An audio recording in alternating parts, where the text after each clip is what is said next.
Welcome back, listeners, to the Brighter Side of Blue, the podcast. Coming to you live from the Blue Line Technology Studios. I'm Danny. I'm Tommy. I'm JJ, and we're not live, bud. But go on. Oh man, you just stumped me. I didn't have anything to come back on. We're definitely not live. You know where we're Good going point, to though? We're going to 420 cities, every continent, and had 130,000 views on our last little short we did. Wow. You weren't in it, and then so we're getting big. We're getting huge. We're getting huge. I don't And know if so that's correct. our event coordinator and our click pimp, Yep. Jack Milliken. No, that's Huggy. Huggy's Click Pimp. Huggy's click pimp and Huggy's- event coordinator. Did producer John approve that? I didn't. I'm all confused. I announced it on the last episode. Oh, you're right. Let me back up. Brother Jack Milliken's our videographer. Yes. Okay, but he has some tall requests. He wants a new studio. Yep. He's tired of this little place. But the Blue Line Technology is a great sponsor. But he wants something a little more uppity. Yep. He wants a web page, Yep. and he also wants a salary. Out of the question. No on that. Yeah, so that's definitely no. I think he's the only paid employee we got. Yeah, and we owe him. But hold that check for a while. It's going to bounce.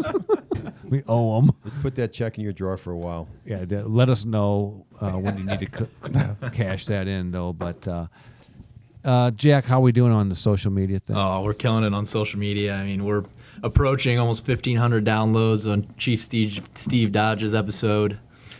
We've got almost 300,000 across all socials on the views, approaching 300 subscribers on YouTube, and that's where we want you on there. And so we'll probably be at 1 million here in the next few episodes, so you want to get in while you can. Wow, Love it. That's strong. So with all that request from Jack the videographer, we're going to need some sponsorship. Tommy, you got some Yep. ideas? Well, Huggy, the event coordinator, is on his first event. And we're going to be at Barney's Sports Pub on March the 28th, which is about a month. We're taping right now. This show will air on February the 29th, so a month from now. We're going to have some special guests. We're going to have a theme for that show. We'll be announcing the theme. Okay. We're going to have some special interviews. And just to give you I'll just go ahead and tell you what the theme is going to be: the Central Patrol Detective Bureau, where I worked at the time for John Frank, and I think our guest here in a minute can, and you guys have heard some of the stories that we've come up with over the years, so that'll be an interesting show with a lot of good stories. Hey, I got one question, though. We can have a shuttle run to go to Barney's for all the people that are going to show up. They can park over in the Target lot. Okay, no shuttles. Yep. And Barney's is at 6027 Chippewa. It's going to be Thursday, March the 28th. We'll have merch available, and we'll also have, and I'll just go into the next announcement, is next week on our show, we will be announcing our on-the-street correspondence, our own little odd couple that will be going everywhere in St. Louis, different places, interviewing. You never know who they're going to run into or what their theme's going to be for a show. It's going to be separate than the podcast. It'll be available on videos on YouTube. And we'll be announcing that dynamic duo next week. Everybody is... What's the name of that segment again? On the Streets. On the screen. And then anytime we have an event such as Barney's, and we got one coming up in April too that we're working on, that crew will be in the crowd getting stories from the supporters of the police and the policemen themselves. You know, we're not the only ones that have stories, and Yeah. a lot of people out there, we want to get interviews and have fun and let them have fun too. So that's going to be part of our events. And like I said last week on the show, you know, we're getting together at funerals and fundraisers is, you know, not exactly the most pleasant thing in the world. So we're going to try to give another platform out there to do that. And I appreciate giving us a heads up, because we have people traveling from Singapore and other places in Europe to get here, and they will be here, and they'll be Exactly. buying our merch at that event. So I'm glad that you gave us a little time on that. My pleasure. Let me back up one little iota to reiterate for any new listeners out there. Hey, the Brighter Side of Blue podcast is focused. We are providing a platform to undo the the latest narrative that started a couple years back about law enforcement and police officers. We're going to undo the narrative and bring it back to where it belongs, where law enforcement and police officers are heroes. Every day they go out and they do the right thing, and they put themselves between the bad guys and protect the good guys. And as we all know and have seen, and Chief Dodge candidly told us last week, sometimes they don't come home. They don't come home to their family, their twins, and one in the belly. It's true. It's real. We're heroes, and that's it. And so that's what this show is about, and that's what we're doing. Exactly. And we want to have memorialize some of the great police work that has gone on in a positive manner, and memorialize these through podcasts and our different segments, and have a lot of fun doing it. And I think that's the most important part is no matter how bad a subject like today, coming up, you're going to hear from Nikki Badolato, and she did some undercover work with the FBI's Child Exploitation Task Force. And obviously that is a very, very serious subject, but I think we can all attest that we had a lot of fun on interviewing Nikki. We did. And, It ended on a happy note. right. There you go, Jed. That's a good way to say it. But That's good, JJ. I think you'll very much enjoy a slip-up that JJ might have had It wasn't during a the slip-up. interview. It was innocent. You guys innocent. turned it into a slip up. That's what we do. You, Yeah, you anyway. need. That's to believe what we that. do. I'm going to hire. But Jeff. one other Yeah. thing I want to mention is that on our show today with us, if you don't mind, I'm going to introduce our guest. No, please do. It is Returning guest. returning guest. Hey, what? I'm not doing my Zen. We done with Zen? No. I mean, do you have the itinerary in front of you, or is that? No, I don't ever get it. Oh, and there's a reason. Okay, we have the itinerary. Okay, You have it. okay, and so Because you'll the- know. because when you the hear Zen- this, Just hoping that we're done with the Zen. he was in the middle of introducing Chief Speece, and then you're so focused. Right? He's got that one thing to Hey, do. One thing. He's got hey, that one thing, and he wants to get it out of the way, Listen. so the rest of the show is just hey. All right, listen, Dick. We usually get this. love it. We usually get this out of the way right away. I know Well, you it know sets what? the mood. It's like saying a prayer before dinner. Exactly. It is. Hey, producer John, boss John. Yes. Don't bail him out on I this. think he bailed him He out. was in the middle Thanks. Now of we're in- introducing You know Chief what? No. Speece. No, you're right, John. All right, It's all right. John. Thanks. So we've been Let's cut overran. JJ a break. Danny and I just sat here and took notes about what we were going to do. But you guys are right. Go ahead and let's I'm go not ahead. doing- No, Hey, no, doing no, no, no. I don't feel his energy No, right no. now. No way, we're not doing it. No way. I'm angry. My face is red. I'm no, we're not going there. You were interrupted. Go and introduce Chief Speece. Go ahead, Tom. Okay. He's not getting his way. All right. Here we go. So with us is Chief Speece of Brentwood, John, and we're going to make him the Zen. No, but anyway, If you don't like the road you're walking, no. start paving another one. All right, it's out of the way now. Hope everybody enjoyed it. one more time. If you don't like the road you are walking, start paving another one. I'm paving like a biatch. That is from one of the nicest women in the world, Dolly Parton. Now, don't you gotta criticize that one. Mother Teresa's nicer. Make sure that road's got a happy ending too. Not sure. Yeah. Jeez. Here we go. All right, move on. So if you All right. stopped, hold on a second. If you stopped and did what do you call when a court reporter does a transcript of the show? I said Mother Teresa is nicer, and the next thing on the transcript would be Chief Speece saying "happy ending." Now that's weird. That's weird and think that- unacceptable behavior. It kind of sets the tone for the show. Chief Sheets is here. What'd you say? When did he get here? Oh, Speece. Okay, Chief Speece. Okay. Did I say Sheets? yes.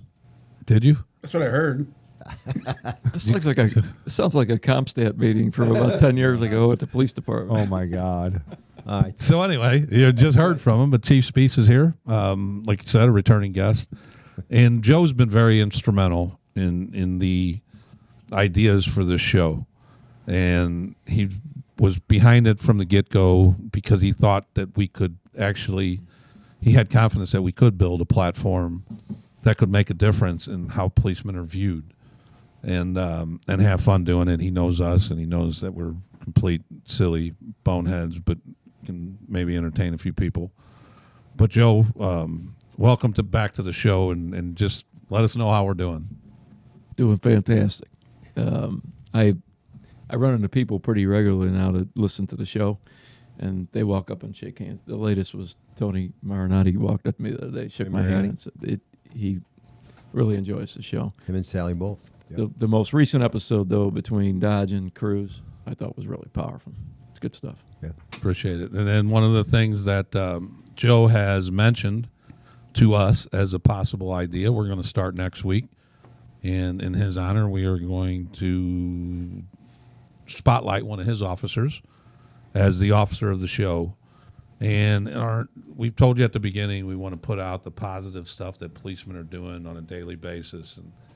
And this particular officer, Joe, I'll let Joe kind of, but what Joe was brought to us is that to put some of the younger guys on the show that are out there on the street, and pretty much the only thing Joe gets to do is give them an award, get their picture taken in front of a community meeting of some sort. But these officers never get to be heard from, and their story never gets to get heard. So, Joe, tell us a little bit about that. Yeah, so Brentwood's a small police department in a 2.5 square mile community. So, but we onboarded a young lady named Jamie Clark about 3 years ago, and Jamie's extremely bright and very energetic, and she's grown into her job and has done really well over the last couple of years. This last year, she was named Officer of the Year. She's got out of a very small community, she has a very impressive arrest total, some really neat investigations. But just to give you a little snippet of Jamie, we had a mental health crisis family. It was a mother and a son who were really challenged 2 weeks ago. And her boss, Major Jason Simpson, went to her and said, "We need a report of a 20-year synopsis of this family so we can take it to court tomorrow." And she put that together. Wow. And it really, what it ended up happening was it went before a St. Louis County judge, and they were required to go to get mental health help from professionals for the first time that we know of. And it really has made an impact on them and also on Brentwood. So, but those are the kind of things that Jamie does. Right. Now, how is she chosen? Is it peer vote or? Yeah. That's, Yeah, so we would, for Officer of the Quarter and Officer of the Month of the Year in our department, it's all up to a department-wide vote. It would have taken Tommy 20 years to do that. Dude. 20 years. Hey, Joe, if I was on the roster, who would have came in last place of somebody that needed to do a 20-year synopsis in one night? I don't even know that you would have even. I think you'd have just taken me off the roster. One of the things that Danny, I think you and JJ, now you guys can back me up as commanders. One of the things that's the secret to success to command and policemen is understanding and recognizing what their strengths are. Yeah. Tom, that wasn't one of your strengths. I'm You had down with it. strengths. That Well, wasn't you one had of some strong ass strengths. Hey, Tom would have put 20 years into a summary. You would put 20 years on a summry. I They would need put to it- get some. Gone well for a while. They need to get some professional help. I'd put it off for 19 years and 355 days. Come up with that synopsis on that last day. and then he would have put it in his desk and forgot about it for about a year. Yeah. Evidence handling wasn't my proper, or wasn't my strong point. So we're starting this next week. We are starting that next week. Will the officer come on? Yes, we're going to have him on for 10, 15 minutes, or have her on in that particular case. And we're not only going to do Brentwood, but we've got the city locked down. Look, we talk about the city all the time, but we're not the only ones out here doing great police work. And we really want to get these other communities involved, and Joe wants to help us do that, and maybe slip snitch to a couple chiefs that they can get some of their officers on here and Doggone right. and represent their communities in a positive way. And we can have fun with them, as we do with a lot of our guests, and ask different questions, some of them serious, some of them silly, and let them have fun too, and really bring spotlight to a lot of the stuff that's going on out there. So we're looking forward to that. That'll be good. does she know she's coming on? She does, yes. Okay, good. I just got a text from the chief of police in Singapore, and looks like he was wanting to send one of his officers over to be on the show, and John, then we have JJ a could do the translation. He Sure. speaks a lot of Singaporean. Yes, I do. Singaporean. I know. Singaporean. Damn it. All right, I don't, but I can't correct you because I don't know the positive or the language they speak. They speak multiple languages, including Mandarin, and Singapore has its own language, apparently. I read that. It's part of my job. Producer John, that's impressive. That's huge. So I'm gonna, He says it with conviction. Impressive. of course, our officer will speak the other two languages. So, Well, we'll make room for him. okay. So, Chief Space, you can travel back in time in the history of the universe Here we go with that question. again. anytime. Danny loves this question. You get an hour of time to be there. You're a fly on the wall. You can't change any outcomes. You're an observer. Where would you go? This would probably be a different answer or a strange answer to some people, but We can always cut it out. in the late 30s, my father grew up in North St. Louis, and he lived within a couple blocks of the old Sportsman's Park.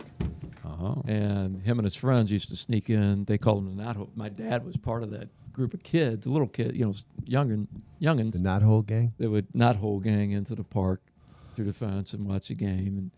And for me, he watched Babe Ruth come in as a New York Yankee to play at Sportsman Park. Oh my, that's a good one. That'd be perfect. I would sneak in with That'd my be cool. dad for an hour. That'd be cool. That's a good one. That just topped all three of ours. That did. I don't know. Man. The pyramid was pretty good. Period is Babe- pretty talking good, about but Babe that's Ruth, dude. You're talking about Babe Ruth. I hear Chief you. Space brought in a little tug Babe of the Ruth heart, and, though. and his father. And Right. his father. That's where he separated himself. Is Yeah, he he brought did. his father into the He's equation. kind of a jerk, though. Comes in here and shows us up. Hey, Tommy, producer John has a story he wants to tell us. You know, Oh, it's about a nurse hanging from a wire. dude, That's a name. that title alone. Is there a happy give me ending? one to listen. Oh, jeez. No. Producer John, what do you Sorry. have? Well, this is when I was in housing. The Housing Authority Unit. Housing Authority Unit. SLMPD. Founded by Jerry Layshak. I was a sergeant, and every once in a while, if there's an extra officer, they would ride with me. So Brian Jost was riding with me one night, and and Jimmy was in housing. You know, it's as a sergeant, you just kind of bounce from all four of the complexes. So on the way from one complex to the other, we kind of like to ride through downtown, and maybe we see somebody breaking in a car or something. But this particular night, Brian and I were riding up Locust, and we drive by Panama Reds, and they had speakers outside because they had outside seating, and the music was playing that song West End Girls. So I thought it was a good idea to use that as inspiration for our next location, so we drove up to the West End. So we drive up, go up to Euclid, and as soon as we make the turn, there's two nurses in front of Tom's Bar and Grill, right there at Forest Park in Euclid, and they see us and they run out in the street and they stop us. They're panicked. They said, "Hey, look, our girlfriend disappeared because we got off work, we were having some beers. Our friend was talking to this guy that none of us know, and now she's gone, and she would never leave without telling us." So I said, "Well, get in the car. We'll go look for her." So, they said the gal has been drinking, so we're going up and down the alleys. Maybe she's just getting sick or something. We'd find her because they kept calling her and she wouldn't answer. So anyway, we can't find her after a few minutes. So I said, "Where did she park at?" I said, "Well, there's a big parking garage behind Barnes Hospital, like at Taylor and Forest Park. Big, like 7, 8 stories." And we pull into the lot, and there's a Barnes security car sitting there. And so I pull up, and there's a young security guy there. And I said, "Hey, we're looking for this nurse. She got separated from her friends." So that he says, "I know exactly where she's at." So we follow him up, like almost to the top. Well, here she is. She was leaving, and she cut to go down the ramp. She cut it too sharp, and she drove into the cables that keep you from going over the side. One of those circular ramps. No, it was like a zigzag ramp. Yep. Well, her car is dangling through these cables. It's like half hanging off, like it's getting ready to go down to the next level. So she's in there and she's panicking, and the other nurses are back there screaming. So Brian goes out there, opens the door, and he's like straddling the car and the parking garage floor. Well, we get her out. So she's been partying all night. So I get her back to the car. Well, the security guy is like, Sergeant, there's alcohol involved in this incident, and you need to, you're going to have to write a DWI report and all this. I said, hey, look, man, I'll handle this, all right? So we get her back in the car. I said, you sit in the car, don't say anything to anybody but me, and just chill out. So these girls are trying to calm her down because she was freaking out. Well, the security guy comes back and says, well, my sergeant's on the way and you need to talk to him. I said, I'll talk to your sergeant. So the sergeant pulls up and he's just a cool older guy. And I said, hey, Sarge, you need anything from me? He goes, not a thing. So we get her in the car, we leave. So that's the heroic part that, Brian rescued her. Saved her. You should have got a chief's letter for that or something. So we go back out. We're going down Taylor to Forest Park. And then we're getting ready to make a left turn. And then, then it's a block from Tom's. We're just taking them back to the bar. Well, the girl starts getting sick. And she gets in the car. Well, I'm starting to make my left turn. Well, she opens the door to throw up. Well, she falls like 90% out of the car. So I grab her. And I'm turning with my left hand, and I'm holding her with my right hand to keep her from falling out of the car. So she's in her nurse garb. Well, Brian's got a really sensitive stomach. So when she starts throwing up, he starts throwing up. So now I pull over to the curb, and I got a police officer on all fours throwing up, and I got a nurse on all fours throwing up on the side of my marked police car. So anyway, they got done throwing up. We get them back in the car. We get back to Tom's, and these nurses says, we'll clean your car up. And I'm like, no, you don't have to do that. And she's like, well, we're nurses. We clean up this stuff all day. Yeah. So they went in to Tom's and got a beer pitcher with some soapy water in it, and they came out and they cleaned it up. So it's one of those things. We saved her life because those cables could have broke at any time. We probably saved her job by getting her out of there without anything happening. And I personally kept her from falling out of the car. And of course, there's no record of this other than my recollection because we can't. I won't get officer of the year for this. Right.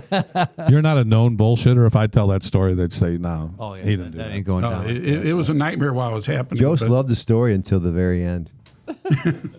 Oh, yeah. Sawyer, we talked about what you're not good at in police work, but you were a good investigator. You need to go find that girl and put her on the show because it would be a fun story to hear from her perspective. Nurse on a wire. The old nurse on a wire never gets any better than that, right? Wow. I wonder how long. How about it's gonna get Jost? her car I back. mean, it sounds like Jost was in peril there, trying to pull her out of a car. That's gonna. He was. He was like a stunt man getting her out. He's not afraid of heights. He's not afraid of bullets. He's not afraid of bad guys. But you get some vomit up in there. I ain't gonna lie. I'd probably call somebody. At which point? When people are dangling, I'm not into dangling. See, I look at it the other way. I think John was the hero. On the left turn. Imagine if that girl fell out of the car and you ran her over. Oh, yeah. Oh man, He's a hero for himself. Just keep going. I would have kept going. There's only one person getting in trouble for that. I gotta go. I did my best, dude. I'm done. We tried. The rest is on her. Yeah, her friends were nurses. She was a nurse. They would have figured something out. Anyway, that's the end of the story. So, we're getting all this. Videographer Jack Milliken gets all these comments and questions through our social media. We have a question of the week, Tommy. I think John Frank got it. Well, we have a listener and a Facebook friend named. Her screen name is Mary Michelle, and she's been active here lately and seems to enjoy the show. But she had a very relevant question directed toward Thomas, our friend. It says, quote from Mary is, Tommy, who is in your dream blunt rotation? I like it. All right. She's listening to the show carefully. I don't understand the question. So if you were to sit around, blunt rotation would be like a bong in your a bong session. Oh, gotcha. So Soccer parlance. right. Yeah. So it's different than the like who would you like to do a foursome with? Because it's you're smoking. A foursome golf. A foursome in golf. I mean, I don't even know. Are we so oblivious on this show? Are we so Thank you, oblivious? Tom. Appreciate that. JJ, My you God, guys- why did you let JJ off the hook? JJ's off the hook. I don't even know where I was at. No, but Rotation. I like again, it. Who's in your rotation? in a rotation. So get it. you got to think about that. Is that if it's not the foursome of golf or having dinner with somebody, Got you. Okay. you have to Thank use you. people that are seasoned blunt rotation guys. Yep. Okay. You don't want anybody paranoid. Okay. Who You got? don't want anybody. So I think I'd go with. You want to laugh. And you want to have good stories, Yep. wild stories. So I'd go with Willie Nelson, obviously, he's Oh, good one. legend. Lived a Love minute. You know, Joe Rogan. I find him extremely wildly entertaining and probative and funny. Yep. And the last one would be a comedian named Joey Diaz, who is just a wild comedian that is funny and has great stories. So I think that sitting around listening to those guys after having a couple one hits or whatever that is, that we got through our mental state that we wanted to be in, that would be some funny shit. That's a great question. Who would you do, Danny? At least one extra. I'm gonna throw in Dolly Parton. JJ. Shit. Just God rest his soul. Probably Toby Keith or somebody like that. I don't know. He wrote a song about the whole thing. Yeah. Yeah. I would have loved to hear Bob Marley. He'd have been interesting. I think Producer that would- John, who would you throw in? That's a good question. I didn't have to think about it. I'm throwing in Jimi Hendrix. Huh? I always went to talk to that guy. Yeah.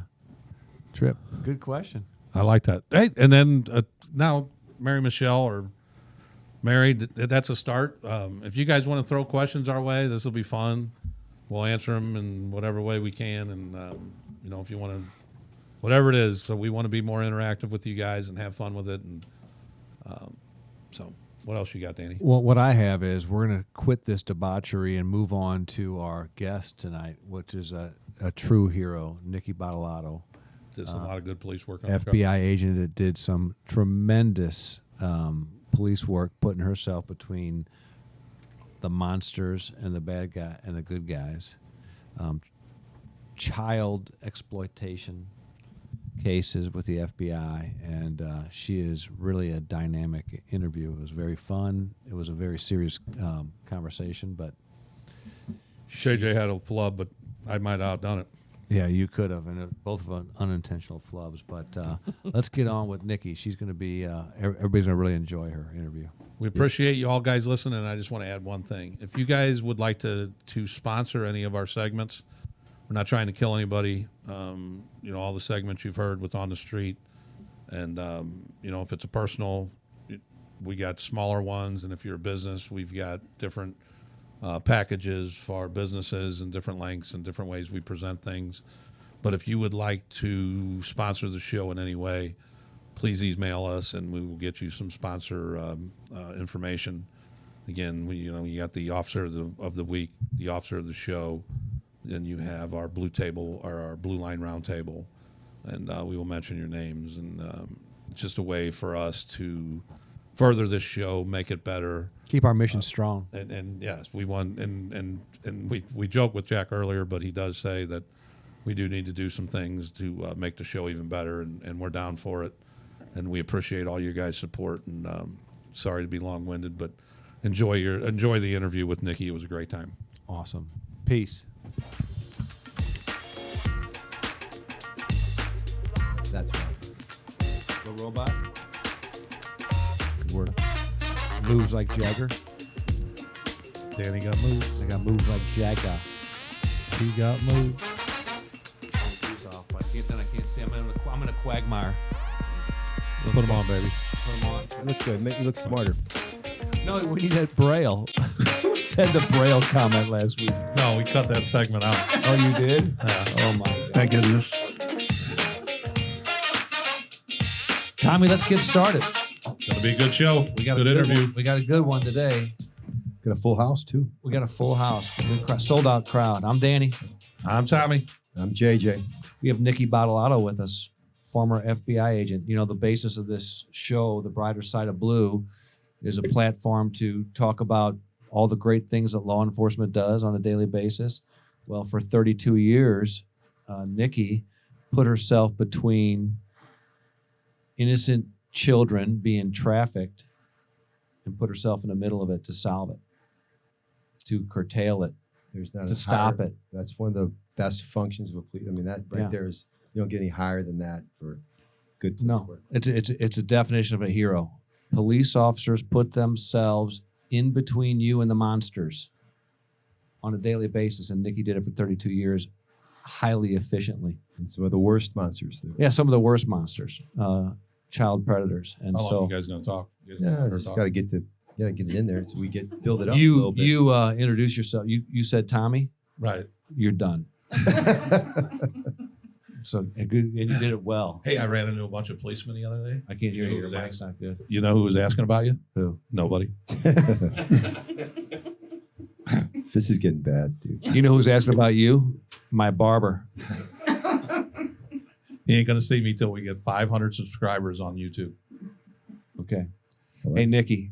Yes. Let's just get right into it. That was my little segue too. But wow, you put yourself in the trenches for 32 years of sickness, and you saw a lot of things. And you just did an interview with the Rolling Stone. Tell us how that went. Tell us how it all went down. It was difficult. I will just say that my work with the FBI, working with the crimes against children and human trafficking cases, was, although very, very difficult journey, was also some of the most rewarding work that you could do, in my opinion, in law enforcement. So I felt like I was able to do a little bit of good in that. How many cases do you think you did? Oh my goodness, hundreds. And we talked briefly about the PT Cruisers case, which was one of my first cases, my first couple years as an agent. And there was 200 subjects, international subjects. Before we get started on that, you grew up in D.C. and let the listeners know how you became involved with the FBI. I did. I grew up in Washington, D.C., and I started with the FBI 2 weeks after I turned 18. They recruited in my high school. No one in my family had gone to college. So I thought that I would, and I'm saying a lot, I'm sorry. That's okay. I know that's an Good. anti-presentation No. thing, sorry. That fits our podcast just perfectly. It is. Throw in a few interruptions and you're hired. Perfect. So I thought that I would go into the military like my father had been. Then the FBI came to my high school and recruited for entry-level positions. I took the test. I was like, well, that sounds like it might be fun. So and I said it again. Bless Keep it. going, baby. You're all right. If you start tripping on that, we'll be out here all night because we do it 98% of the time. Someone needs to start counting. You should watch the podcast we got on. You'll be comfortable. Yeah. Again. And, Again. And so they offered me a job right after I graduated, but I was 17 when I graduated, so I had to wait until I turned 18 in November to start. So I started in December of 1991. I just aged myself. Thank you very much. That's awesome. And then how long? What age? So you started as a clerk or in the clerk field as an 18-year-old. How long did it take you to become an FBI agent? 10 years. 10 years. 10 So you years. came on at 28. I came on at 28. I went through the academy. Had put myself I was working full time, had a really great career as a professional support employee, a multitude of different positions. Was a supervisor at one point when I was 22. Oh my God. I love it. did the FBI actually? Did the FBI actually encourage you to put in to become an agent, or did just this? At the time, it was more common they call us clerk agents. Like you started as a clerk. Clagents. Clagents, You, all right. you were clagents at the That's a new time. one on me. They don't have that as much anymore, but at the time, a lot of people started that way as a clerk and then became an agent. So we were clagents. But So obviously, when you start, you don't start doing what you're on the show to describe, which is the sex Correct. child trafficking. Correct. Explain what you did when you first came on the FBI. So I was doing a variety of handling evidence, the administration of cases, helping the agents know how to do their paperwork.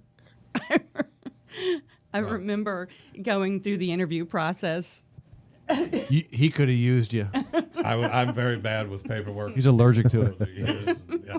A lot of people Yes, are. I would have definitely hooked up with you back in the day to say, hey, can you help me out with What that? do you Help a mean? brother out with What do you mean by that? All right, well, He means writing. I mean writing. Administratively. Oh, I definitely mean writing.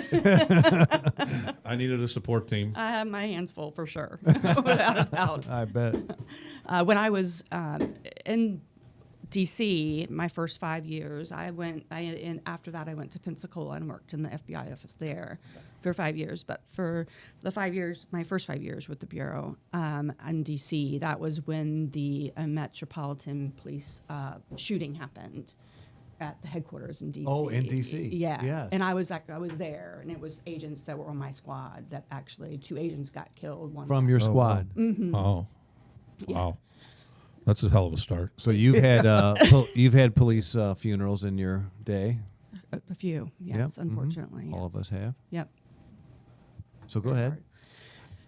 So I think that was a pivotal point in me feeling like was my calling and my family, and I feel like I grew up in the Bureau, Right. and Because you did. I did. I quite literally did. Yeah. And that was my family, and that's where I wanted to spend my career. So that's kind of what clinched it for me. And so 7 a.m. coffee, working all day, school at night. Yeah, that sounds like a hell of So 10 years. I got to clear something up real quick. So when you went to the academy, and you got out, you graduated from the FBI academy. Where it was Pensacola you went first, or they keep? No, I was still a clerk, a clerk. I was still a clerk at the time I was in Pensacola, and I went. My first office of assignment was Atlanta. Atlanta. Okay, very good. And then, so you start in the Child Exploitation Task Force, and there's different kind of cases from our interview before the show, and what you concentrated on was traveler cases. Can you explain what a traveler case is within the child exploitation field? So when you're talking about child exploitation cases, you can talk about child sexual abuse material being produced, distributed, received, and that's one part of the work that I did. But then you also have the individuals that I would spend my time undercover online developing relationships with to determine whether they were just talking about wanting to molest children or whether or not they really wanted to travel and have sex with children. So that's a traveler. A traveler is, in the federal statute, is they have to have that overt act where they do, you have the evidence from the conversations, right? And a lot of times images that have been forwarded and those type of things. But then in order to actually make a federal case, they have to travel or make that overt act. To say I'm really doing this, like I have a hotel room key in my pocket, Oh Or my fly God. fly to another state. or fly to another state and say, Right. that I found it interesting, Nikki, that even in all of our careers here, we called it child porn, and during your time, it's changed the title because It has. child porn leads to that it's consensual. Is that what they're saying? Yes. And so the new term the connotation is that somehow pornography is accepted amongst a lot of people, to each his Right. own. So the fact of saying child pornography lends it to something that's okay. So the official term is child sexual exploitation material. It's CSAM. It's child sexual abuse material. CSAM. See, I was hoping there was kind of an acronym there because that's really long. I'm not. So when you're starting these cases, you built yourself an online persona, and you went by Paulina. Correct. Tell us how you came across that particular persona online. So when I started training and developing, working undercover work, and I've worked undercover work for more than just doing the child exploitation stuff. I've worked undercover in a bunch of different genres, but you have to develop a particular persona that you stay kind of close to who you are, because otherwise it's not genuine. If you want to sell yourself to a criminal, you need them to feel you're sincere and genuine. Okay, so a lot of who I was true, right? I would talk about being from the South, or I would talk about, originally being from DC, or I'd talk about certain things, about my father being in the military, or those type of things. But then obviously the criminal element is where you have to develop the story. And to be very honest, so I have and my mother was abusive, and this didn't come out until at the end of the story with the writer from Rolling Stone, but I don't know how it didn't come in our many conversations, but my mother's name is Pauline. Okay. Oh, There wow. it is. And I use Wow. Paulina, which is obviously Freudian, would be all over that, right? Yeah. why in the Right. world? Right. Why in the world I chose that as the Yeah. bad human that would be? That'll be on another show. We'll dissect that. You can dissect that. We'll get to another the bottom of time. that. We need a psychiatrist in here Yeah. to deal with that one, but Producer John's on that. He's in. I love it. He'll look it up in Perfect. newsroom.com. Perfect. On it. Thank you. So, and at the time, I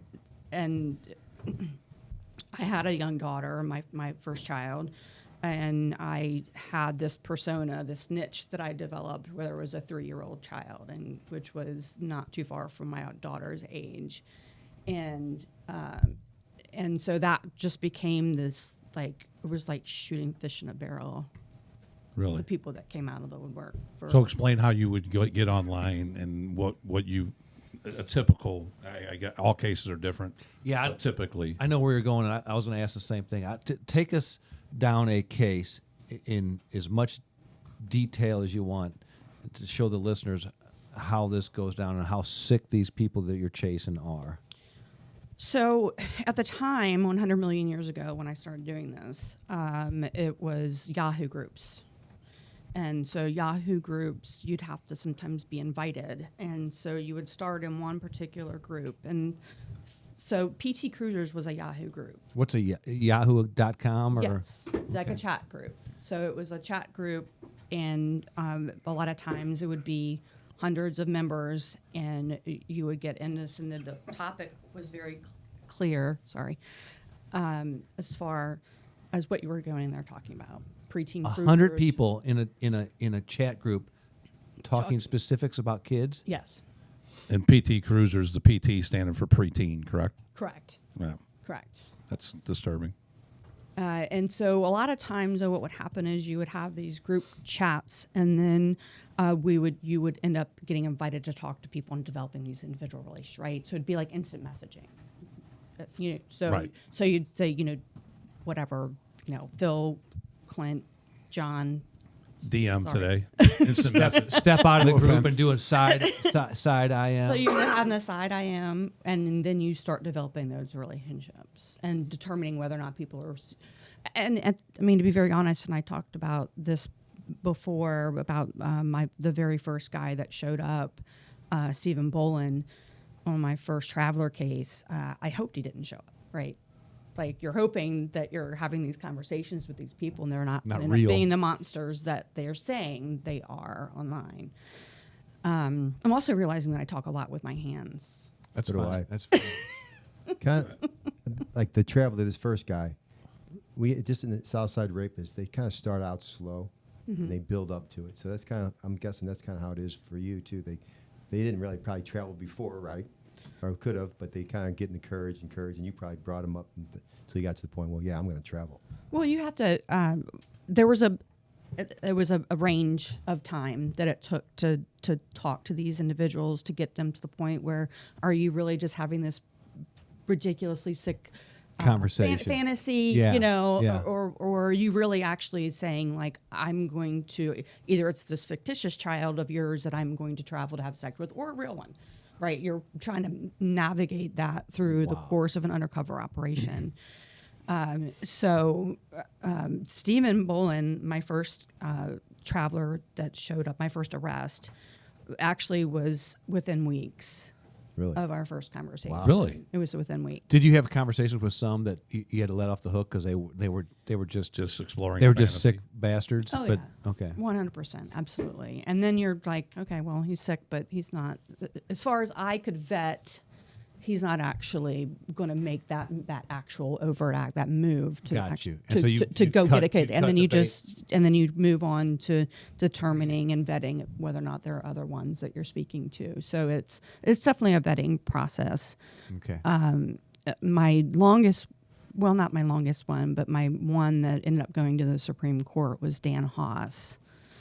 And we spoke for 6 months, on and off. We actually had a period of time where we stopped talking, and he was like a lieutenant in the Air Force. He was an officer, retired officer from the Air Force, that ended up taking it to trial because he thought that he could beat it. And he didn't. No, 25 years in jail. No. Nice. Wow. work. Definitely Nice not. work. Definitely didn't beat him. So Dan's a bad gambler. Dan thought that he could control the situation. When you're on those conversations online, do you also accuse them of trying to be the police?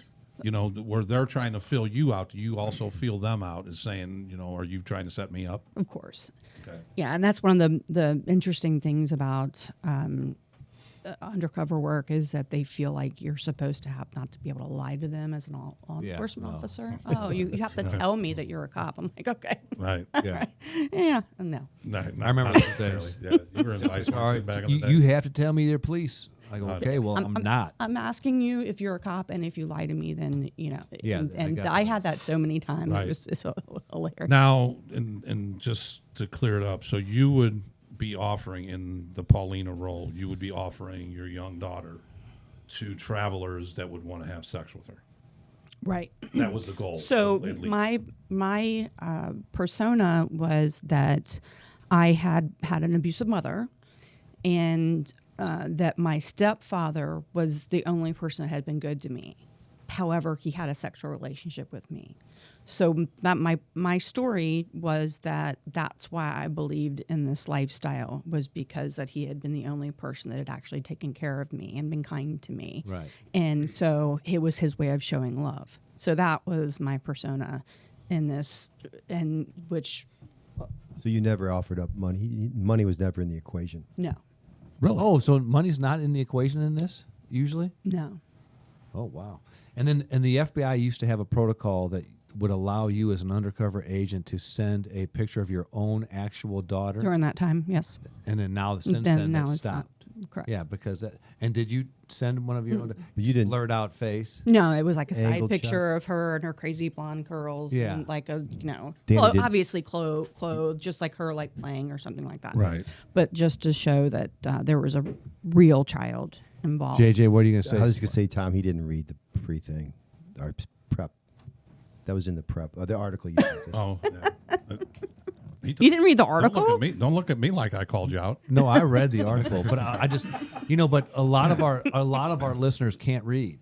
So they probably couldn't read the article, and so We're I'm with just good company then. I'm just getting it out on the air because the FBI had that's a pretty bad policy. They allow you to send an agent's. That's what brought Kid. me to it, because I read the article, and they sent her own the pictures of her own daughter, but she emphasized that showed the side with her curly hair, so they couldn't. Yeah. And I showed them the So that made- I pictures, was a like, couple of oh. the pictures that were literally like her watching cartoons or something, and it was like a side view of her face. And Wow. so, but, and I had this conversation with Alex, the writer, that would, I'm sure, appall a lot of people. However, we know as law enforcement that we're always one step behind in technology and catching up with the bad guys and being able to convince them.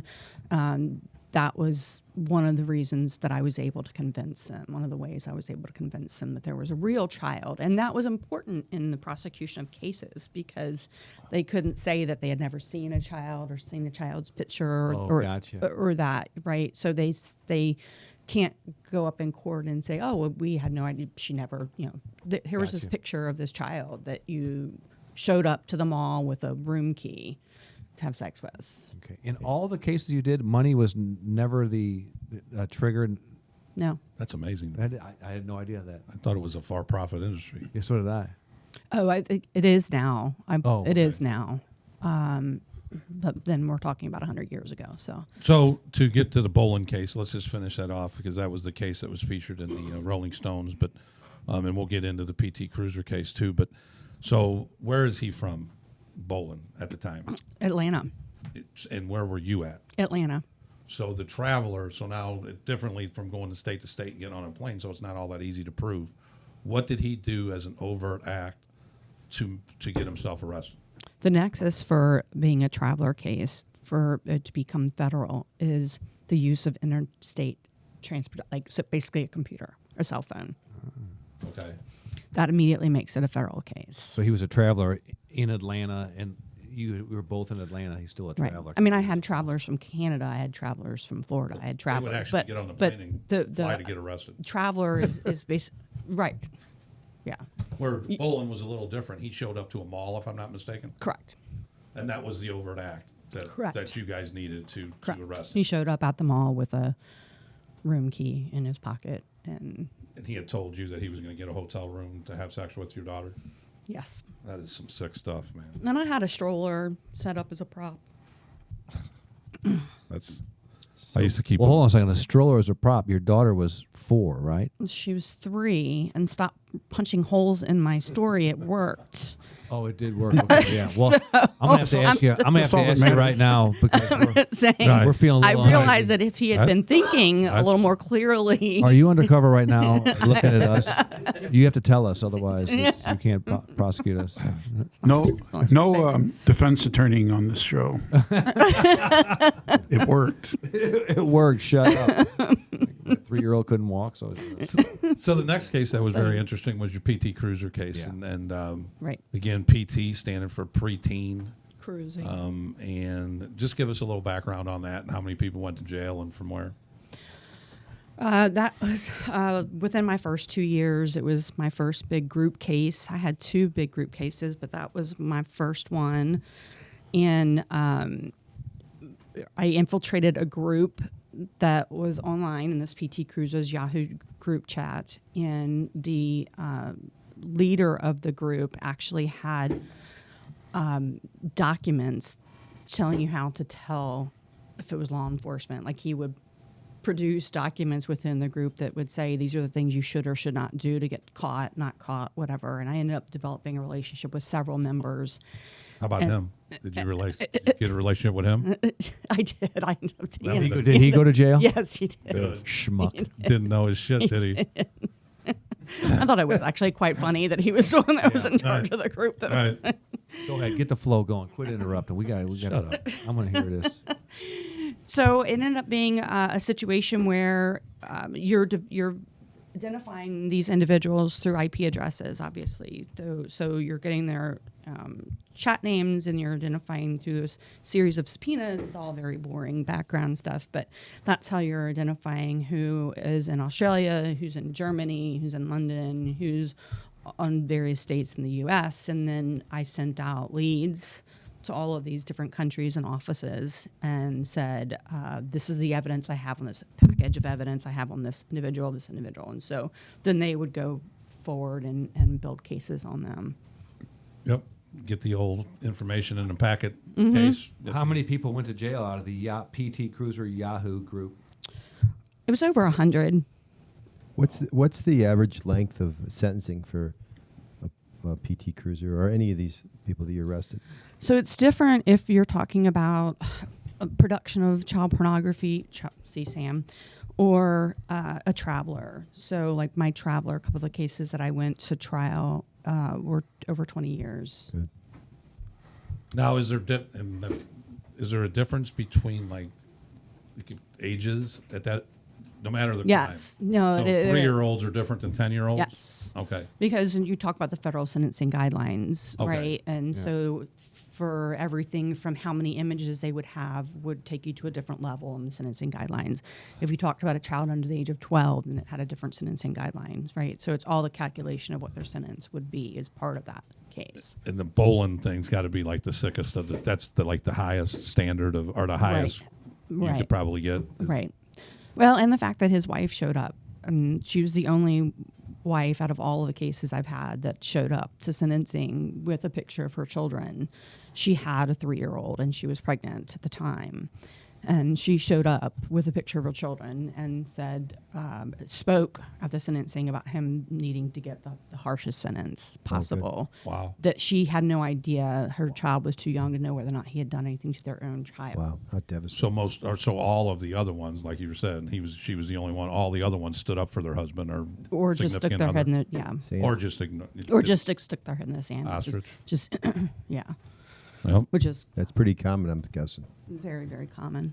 Yeah, one of the things that struck me in the article was when you were at a restaurant, if I remember, somewhere, and you were saying, the reporter asked you, is it going on right now? And it really affected you emotionally because you're like, it's definitely happening right now at this very minute within miles of us as we speak. Absolutely. Boy, that is just a bad feeling to know that. And I think that was a big part of, or at least my goal. Alex and I, the writer, we agreed that wanting to make it that people understood that it's not this people being kidnapped in the middle of the jungle in South America. It's Next door. It's a couple students from your high school. Or, you know what I Yeah. mean? It is. Yeah. It just is. Hmm. And that's an important awareness that needs to be told or heard. And that was the goal. I might be getting too soon to this, but what kind of toll did this take on you? That's probably going to come up later, but that's I'm a little shaky right now. Just no, talking about I'm just reliving it now. Yeah. Okay. It was very doing the story, to be very honest with you, took its toll. Brought back a lot of Back some trauma, there's just some things that you can't unlive or unsee. So Right. that's fun. But what kind of counseling have you looked into? Have you used counseling, I'm assuming? as part of doing undercover work with the FBI, you do safeguard psychological Right. testing every 6 months. So according to my safeguard testing, I'm completely sane, just in case you wanted to know. plus But now that you're retired Bill? from the FBI. Bill, would you like to chime in? Completely the same thing. Plus, JJ, that's a HIPAA violation to be asking that kind of shit. For the listeners that don't know, Bill, her boyfriend, is in the background. So. Yeah. And my gorgeous son. Yes, Yes. he is there. He is. Later. So there was a time when I was a major at the police department, and I took over the Bureau of Investigation, and I went to go and visit all the different units and see what they did on a daily basis. And I went to and you probably know him, Sergeant Bob Muffler. Mhm. Yeah. Yeah. So I went down. We and worked together for quite a while. I bet you did. He's a genius on computers, and I taught him most of his. I'm Fact check, fact check. Still trying to confuse that you were actually in charge of people. No, I was in charge of people. Getting to my point is that I went in. I said, okay, so what do you do? I went in and there was a room. It was a very small room. You've probably been in it, and it was him and two of his detectives. And one of the things that our prosecutor at the time, I guess forever, Breck and Wilford. I don't know. I don't remember their names. Okay. I Oh, don't- wow. You were a good leader then. That's cool. No, but It I was had- Mike Spreck. Yes. It was Dave Mike Wilford. Speck. It was Mike Speck. I feel like I'm getting abused right now. Wish I didn't start this story. But our prosecutor required that they, on a child porn case, that when they went prepared for trial or when they had a trial, they had to be able to speak. They had to be able to say that they watched it all. And so for a good portion of their week, those three would sit in that room and literally watch child pornography. And they said, well, you want to see what I said, no, I don't even want to see one. I don't even want to see a half a second. Getting to my point is they watched it for probably 20 hours a week because they had to be able to tell the prosecutor that they watched it. And so I said, I need to rotate you guys out of this unit every year and get new people in there because I can't have somebody in there sitting 5 years, 20 hours a week watching that That's crap, the insane. monsters. And before I could implement, I got suspended and then transferred. But I was gonna, I was gonna Every do- story ends like that. That's the ending of every Howard story. It is, but He was do that you, close. Do you get my point? I was almost made a change. I was almost somebody, but That's just not. that's not healthy, right. man. It's not healthy, and I don't think that should be a. I don't know. I don't think any human should have to see that, and then it makes you more of a hero of what you did. I appreciate that. And to take that one step further, if you're preparing for trial, you actually have to have someone who was the investigator on the actual child molestation case come and testify. So, for example, in my Dan Haas case, we had to bring the detective from London over who, and they call them series. You label these different. So it was a Helen series, which was a series of photos that were large rotation that you would see often. And so Sherling. That was the defendant's name, Shirley? No, it was Detective Sterling. Sorry. Oh, Sterling. From the UK. Had to Oh, that come- was your UK accent. That was terrible. Terrible. It wasn't. It Can wasn't you edit good. that out, or It at was- least no, make it we're sound better definitely, than it did? We're Can definitely you do that? cutting it in. Not a Oh, chance. Lord. Not a chance. You got to own it. You got to All right. own it. You brought it to the Working table. on that. I should have worked on that. Yeah, you got to think about these things. I know. I'm trying. But she had to come over and say, yes, in fact, like these are real images of real kids that were really abused because I was the one that worked the case of the sex abuse. So Wow. you have to take that step when you're going to trial for these pictures. So as well. and so you work the child cases. Obviously, those children don't have to. Your fictitious daughter doesn't have. But some of those cases that do involve victims that are 11 and 12, and do those kids have to testify? No, not in those type of cases. No. Okay, good. In human trafficking cases, yes.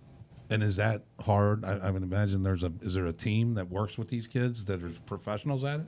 Or is it left to you guys who are just following up on the case? Well, we have a combination of how we handle those type of things. I mean, I'm trained in doing juvenile forensic interviews, and so we would work with the cases, but we always had social resources involved, social workers involved offering resources. But trafficking victims are a whole different breed. It's very difficult. These kids have already, a lot of times, and this might be hard to understand, the life that they're living being trafficked is better than the ones that they lived before. Wow. That's So that's some deep stuff. yeah, It's terrible to It's hear. sad. but it's the truth, and so it's difficult to convince them that they need to get out of a life and go to a life that they don't know. They just don't That's know not anything any better. They don't know anything They better. don't know any better. Right. So they're particularly challenging victims to work with. The trial that we went to for Kyle Parks, who had the 5 juveniles, one of them ran out of the courthouse moments before she was going to testify. She was absolutely And terrified. how old were they? Between 15 and 17 years old. And he had 5 of them that worked for him? Yes, he brought them over from Columbus, Ohio. And trying to convince them to testify was so difficult. And, you know, I think some people want to look at it like, oh, we've been rescued. Thank you for being my savior. Right. Like, but that's not what it feels like or looks like to them at all. Wow. So you're almost having, in a lot of ways, convince them that they deserve justice, that they aren't the ones to blame. Right. Like you're having to I guess, convince them that they're not the bad guy in the picture and that actually they deserve justice. And so that's, one of the many hurdles that you have to go through. But I will tell you that with this particular victim who, like I said, ran out of the courthouse and we had to literally bring her back, that the transition that I saw when she was on the stand and looking at her accuser and actually being validated and listened to about her victimization was instant change. Wow. I mean, you saw her being empowered, That's pretty neat. which was it was powerful. It was powerful to Right. watch because she went from running out of the courthouse because she was not wanting to be there at all, to looking at him and pointing him out at the defense table and saying, this person did this to me and I'm not the bad guy for a change, even though in her mind she probably still thought in many ways that she was. But she spoke and people listened, and it was powerful. Let me ask you this. relative to this, how many happy endings do you see, and how long down? Can we choose our words a little better, dude? Can we just ask the question a different way? I mean, God, come on, man. Think it through. getting off the hook. You're not getting off Think the hook. it through, dude. You have that. But this is the levity part. This is the levity part. How many cases have you looked down the road and saw these kids being happy and successful and moving on in life? Do you follow up down the road, or is it just Good question. So- Bad start, good question. you guys? There's Those something are wrong. pretty funny, sorry. You guys. It's you guys. You guys. Very, very few. Well, that one was you just watched on the stand. Yes. That's a No, that's a win. that for you. was. But she went back to the life after that, right? Oh. Like, so at the moment, the longevity of these, and that's a big part of the Innocent Warriors work that I'm trying to develop, and in the process of doing so is to mentor and raise awareness and try to get some longevity out of them being out of the life and give them other options. I'm currently working with mentoring one of my youngest victim. Actually, she was 11 when I found her. And that's So, with that being said, so what is the name of you have a charity, right? Innocent Warriors, yes. And how'd that start? I founded it about 2 years ago, knowing that I was going to be retiring from the FBI and wanting to continue working with victims, mentoring and raising awareness with victims. And it's evolving. It's difficult to start a process like that. The article has raised a ton of awareness, which is certainly helping to promote that. And I have victims, survivors that are part of it as well. Do you have a website that our listeners can go to and donate? It's just innocent-warriors.com. Innocent-warriors.com. Yes. And is there a donate button on there? There is. Okay. So we would encourage all our listeners to go there if you can I appreciate up a couple extra dollars and I appreciate in for the cause. And I know that means a lot to you with does. the work you've done, Thank you. and that's awesome. Thank you. But one of the things too that we'll get to is that Nikki, as during all this, moves to St. Louis. Right. So take us through the move, when it was done, and then what you did when you got here. I know you still dabbled in the travelers cases, but you worked with the county and the city and different task force. My son was not even 3 when we moved here from Atlanta. And for like 1 minute, I worked drug cases when I first moved here, but then I was immediately put back on working crimes against children. And then shortly thereafter took over running the child exploitation task force with the county. We had 20 detectives from St. Charles, from the county, and from the city. Just for this one, for child exploitation? Yes. And you guys did a lot of different things within that. You Yes. did the hotel cases, and I think we're going to have some of those guys on, so we'll keep that to a minimum. Keep it as a surprise. However, they were a highly successful group. Absolutely. One of the most highly successful groups in the country, if I'm not mistaken. correct? You're absolutely 100% correct. And, yes, it was led by it was- yourself and Adam Kavanaugh and Mark, right? Just to name a few names, Right. and Jeff Roediger and Doc Holliday and Mike Sprack, and Right. and then I'm missing, and again we'll have them on, but Right. I just wanted to point that out that you were part of that group, and we'll let them tell their story. Right. But I they coordinated were the task highly- force. No, especially when you looked at the size of our office being a small office in the FBI, and considering the statistics that we had, You sound like JJ right now. Have JJ say that for you. Statistics. Hey, oh my God. Very good, JJ. Thanks for bailing me out. Yeah. Yes, we had the highest stats comparable to large offices. And that was because we were so proactive. I mean, we were doing ops every month, several ops every month. So, And I heard a couple stories off the record right now that they're pretty interesting stories that we'll have those guys on, and they'll tell their stories. I I mean, thousands of arrests, thousands. oh, wasn't it? 100%. And, like 100% conviction Yes. rate, and I mean these guys were just they were putting on a show as far as. Have you ever met stuff. Adam Kavanaugh? I have. He used to be a city policeman. Yes, he was before accounting. Yeah. You're right. Yep, Nope. And he was- absolutely. I know So if he you've was met him, you involved. know why we were doing so much work. Yep. Because He that's was, all he he was did, driven. 24 hours a day. Yeah. Sounds like we worked all the time. sounds like that's the way you work, right? Moments. I mean, you had the same work ethic as I did when I was on the job too. Yep. Never stop. Do you know what Danny's nickname was, Nikki? I'm gonna. Bigfoot. You know why? I don't know if I want to know. Actually, to be honest with you. I'm a little afraid. No, that's because when he was the commander, that people thought he existed. Or people, what was it? People Never thought, saw him. but never saw him. They thought he existed, but never saw him. I was very discreet. With He was proactive with the community. And I always say that. I was out in the community. I mean, Columbo's is a community. It's a, Hanging out with me is always a good community. I was there when they needed Sounds me, like bro. Right, you were. Damn straight. But one of the other things that Nikki now does is she is a part of the St. Louis Cardinal traveling security team. And from a previous conversation, when you met Jose Oquendo, it was somewhat of an awkward meeting. If you can explain that. yes. So is that how you say his name? Oquendo. Oquendo. Okay. were you a Cool. baseball fan before this, though? No. That's Okay. part of the story. I know. Yeah, I'm no, just helping you out. No, thank Just you. helping you I out. appreciate that. Go No. ahead.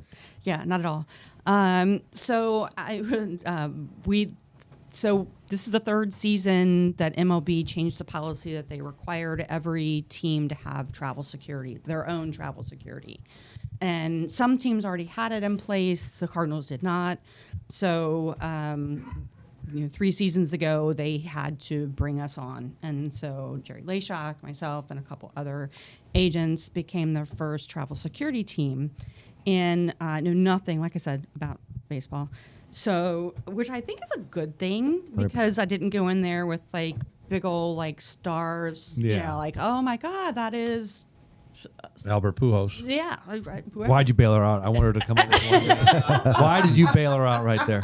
Dude, I was on beta press. I got your back, You were Nikki. going to name one person. I got your back, Nikki.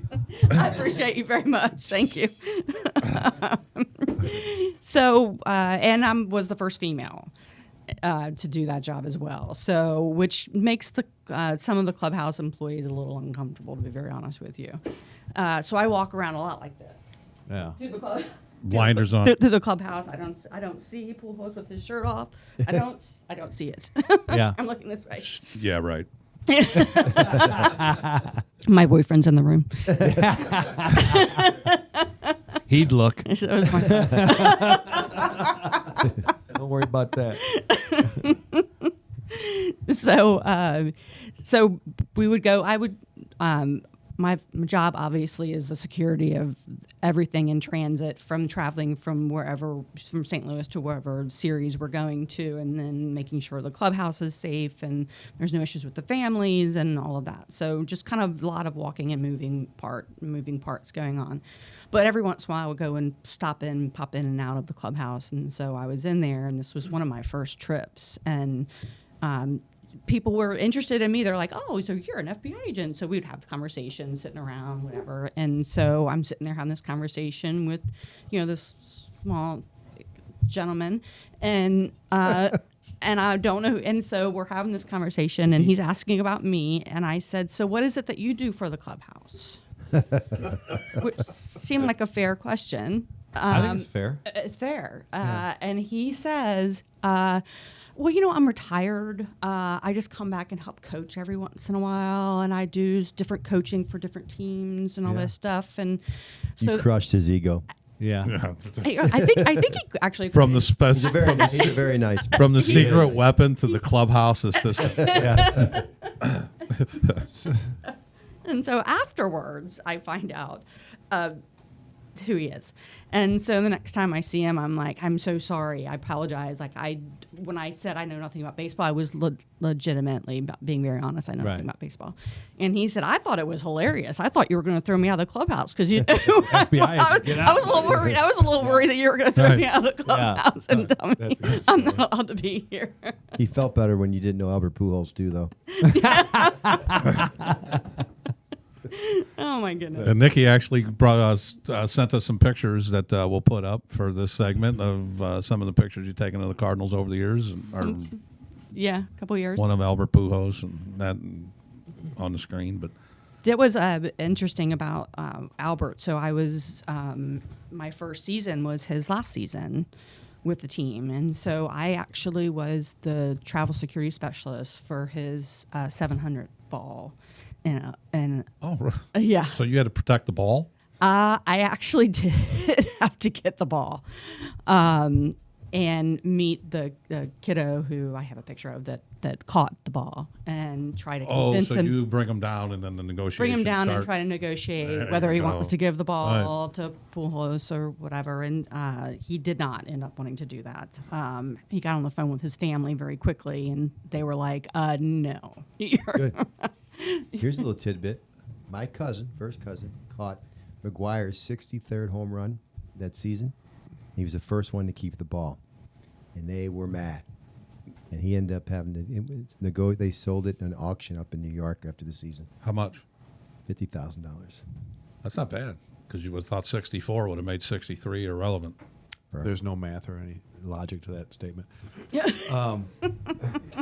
They're all What's worth wrong something. with you? I don't know. Why are you on me so hard today? I don't know. You're always looking I'm at still me. mad about the eyebrow. The last eyebrow. I'm gonna go back to one more topic. I think it's your white eyes that are throwing him off. Yeah, exactly. So your handsome son's in the room. Yes, he is. Okay, and so I'd like you to tell us a little bit about the dynamics of what he knew about what you did, what you told him. I mean, Nothing. Your He's mother, hearing it for really? the first time right now. No, I'm not. No, seriously. No, So seriously, nothing? no. I never shared much of anything with Shane. How about your daughter? Or my daughter, Chloe. No. As a matter of fact, as some stories have come out, they've been like, What You the did hell? what? Seriously, Shane? Seriously. Well, that's interesting. Shane, So- did you learn anything new today? Gang stories? what'd you say? Biker gang stories? Oh, well, yeah, the biker gang stories. Yeah, those are those two. I've told him a couple things. So you anything today came out that you're like, oh my God, I never heard that. Just the specifics. Very good. Very good. Yeah. He did read That's the story, specifics. unlike some people at the table. Shane, Read the story. I was our listeners. He kind of, did. see, Nikki's fitting right on in. Dude, I can like- repeat I that. think Fitting right on and throwing some I barbs have around the I here. think she knowledge, should I'm come telling all the time. I kind of like it. Oh We can my pick on God. them. Yeah, you guys both had some word soup today. Yeah, pick on them. Mystistics. We backed it up with mystistics. You're making fun of her now? No, That's okay. no. I can take it. I've Shane, your mother's a hero and put herself between a lot of bad people over a long period of time. The worst people on earth, the scumbag monster. I could never do that job. I don't know about you guys, but I those did people it. that mess with I children. didn't do it to her degree. I was in the vice unit for 5 years, Right. and locked up some perverts, but nothing to the degree I couldn't even compare to what Didn't you did. focus more on the drinking side of ice? I'm just saying. Just throwing it out there. No, Tom. Thank you. I appreciate the kind words. No, it's serious. Thank And I didn't know that because we had Tammy was the victim, the youngest victim of the Southside rapist, and she has 3 daughters, and she kept them. She told them everything, and she just wanted them to know the information and to empower them, and not to be shocked at any time or taken off guard. And it was just different parenting, you know. And No, I just was overly cautious with my kids. yeah. I think my words growing up are always, if I can't see you, there's a problem. Oh wow. Oh wow. Hello, helicopter. Hey, Nikki, how, the weight of the subject of what you dealt with, how did that hasten, if at all, your retiring? You think if you were just like handling normal bank robberies and fraud cases and that, you think you'd still be an agent, or can you even make a Well, to be quite honest, to the part to answer that question is that the FBI is not the FBI that I started with when I was Wow. 18 years old. So no, I wouldn't want to still be with the FBI. Yeah. Sorry, being So being very candid. love it. I'm It's just fair being- enough. I'm And that's why a lot of us got out of police work. law It's not the enforcement. same, yeah. It's just not the same. We don't have the same brotherhood. We don't have the same. It's just completely different, and so I'm glad to be done with that part of my career. And that's what Good. kind of the platform we're building here at Brighter Side of Blue. We're going to rebuild that relationship, the old police department, bring it back. It's cool to be in law enforcement. They're heroes. They do great things every day. I admired the hell out of Yeah. the guys that are out there on the street and right and now. what you I did do, is a 100%. perfect example of it. And so I just really want to thank you for coming on. You were a lot of fun. You shocked us with some of the stories. You taught us things we didn't know. And I think Thank you. our listeners will be great. And so thank you for so much. Absolutely. I Thank you, appreciate- I Nikki. appreciate your time. Thank No, you very we much. appreciate you. And good luck Thank with you. the charity. Thank you. Innocent Warriors Work. Yes, innocent-warriors.com. Yes. Okay. Innocent. And, Yep. Thank you for your time. and they I can go to that appreciate it. webpage and get some statistics. Yes. the mystics, definitely Okay, with an all extra M. Thank you. Thank you, Mickey. Did you call me Mickey? Nick, Yeah, with an extra M. what did I say? Mickey? You did. I said Mickey. Statistics, Mickey. Yeah, I kind of. You're done talking, man. I'm out. Manny. Thank you, listeners. Thank you, for coming gentlemen. on. Thank Appreciate you. it. Thank you, thank you. everyone. Peace out. Peace. Peace. Thank you.